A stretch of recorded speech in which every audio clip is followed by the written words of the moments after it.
आप देख रहे हैं KS न्यूज चैनल। हम फिर दिल्ली सरकार के पास दोबारा से आए हैं और दिल्ली सरकार के पास जब हम पहले गए थे, आप सभी को पता होगा कि कोंडली विधानसभा के विधायक जी सिविल डिफेंस को प्रेजेंट कर रहे हैं, तो उनके पास हम दोबारा से आए थे कि LG साहब के पास जो विधानसभा के माध्यम से भेजा गया था रेजुलेशन, उस पर किसी प्रकार का काम नहीं करना चाह रहे हैं क्योंकि वो एक्ट का हवाला दे रहे हैं। इस विषय में जानकारी देंगे हमारे मोहसिन साहब। और अभी आप लोगों से विनम्रतापूर्वक निवेदन कर रहे हैं कि कल सुबह ठीक 10 बजे एक सिविल डिफेंस के माध्यम से प्रेस कॉन्फ्रेंस होनी है, उसमें आप सभी का भागीदारी अहम होगा और वहीं से कुछ निर्णायक फैसले लिए जाएंगे जिसका गवाह आप सभी को बनना है।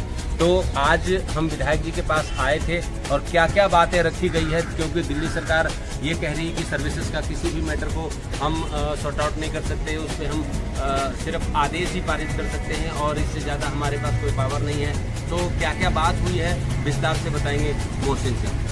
आज जो यहाँ पे कुलदीप भाई के यहाँ ऑफिस में आए थे, तो मैंने उनको ये बोला था कि सर आप कोई ऐसी पॉलिसी लेके आओ जिसमें 1968 का कोई देना देना ना हो और सिविल डिफेंस का उससे कोई मतलब ना हो, ताकि जो हमारा रोजगार है वो सुनिश्चित हो सके। तो उसमें मैंने उनको 2 ऑप्शन दिए थे कि या तो आप DTC का जो विभाग है, जो DTC में ऑलरेडी कॉन्ट्रैक्ट बेस ये जो योजना है उसके थ्रू आप ले लो, ठीक है, या फिर जो ट्रांसपोर्ट डिपार्टमेंट है उसके थ्रू आप ले लो। उनको मैंने ये 2 ऑप्शन दिए थे। तो उन्होंने हमें ये कहा है कि जो भी सर्विस का मैटर होता है उसमें हम खाली एक आदेश जारी कर सकते हैं कि इस तरीके की पॉलिसी तैयार की जाए या फिर इस तरीके से इस काम को किया जाए।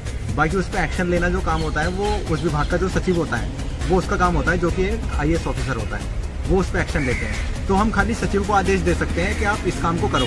उस काम को करना ना करना वो सचिव के हाथ में होता है और सचिव उस काम को अगर रोक के बैठ जाता है तो उस पर एक्शन लेने का काम जो है, वो सारी कार्रवाई करने का काम जो है वो केंद्र सरकार के अधीन आता है और LG साहब के अधीन आता है कि LG साहब उनका ट्रांसफर पोस्टिंग और जो भी उन पर डिसिप्लिनरी एक्शन है वो LG साहब ले सकते हैं। तो हमने उनको यही कहा है कि आप अपनी तरफ से कोई ऐसी योजना के लिए इनको चाहिए नौकरी, बस ये गिनती के 10 से 15 लोग हैं, बस इन्हीं को नौकरी चाहिए और आज तो जो है फिर पुलिस को देख के भाग जाते हैं, बोलते हैं कि हम ये कर देंगे वो कर देंगे, उसके अंदर सबसे बड़े योद्धा बनते हैं। ये देख लो ये चेहरे हैं, आगे और भी मिलेंगे। ये है अभी जब तक कोई फाइनल तुम बोल सकते हो योद्धा, जवाब हमें नहीं मिल जाता। बाकी तो ग्रुप में बकवास करना जानते हैं, काम का समय आता और अपनी पूरी सारे अपने घर में बैठ जाते हैं दुपक के। सरकार की तरफ से हमारे लिए कोई योजना तैयार कुछ ऐसे हैं जिसको देख के नाम से भाग जाते हैं, नौकरी के लिए लड़ेंगे। उनके पास जाके और कई बार ज्ञापन भी उनको दिया है, लेकिन किसी प्रकार का सुनवाई वहाँ से नहीं हो पा रहा है। इसका मतलब साफ साफ ये समझ में आ रहा है कि उपराज्यपाल महोदय चाहते ही नहीं है कि ये 10,000 परिवार को दोबारा से रोजगार लग सके। ये 10,000 परिवार किस तरीके से परेशान और बेघर हो चुके हैं, किस तरीके से अपने रोजमर्रे की जिंदगी जीने वाले लोग कर्जे में दब गए हैं। कई लोगों का नुकसान भी हो चुका है, कई लोगों का डेथ भी हो चुका है, लेकिन इस तरफ किसी का ध्यान नहीं जा रहा है और ये लोकतंत्र में सबसे बहुत बड़ी गलत बात है। और ये चीज़ें कल मीडिया के माध्यम से रखा जाएगा और पूरा भारत इसको देखेगा कि हमारे साथ क्या हुआ क्या नहीं हुआ। जय हिंद।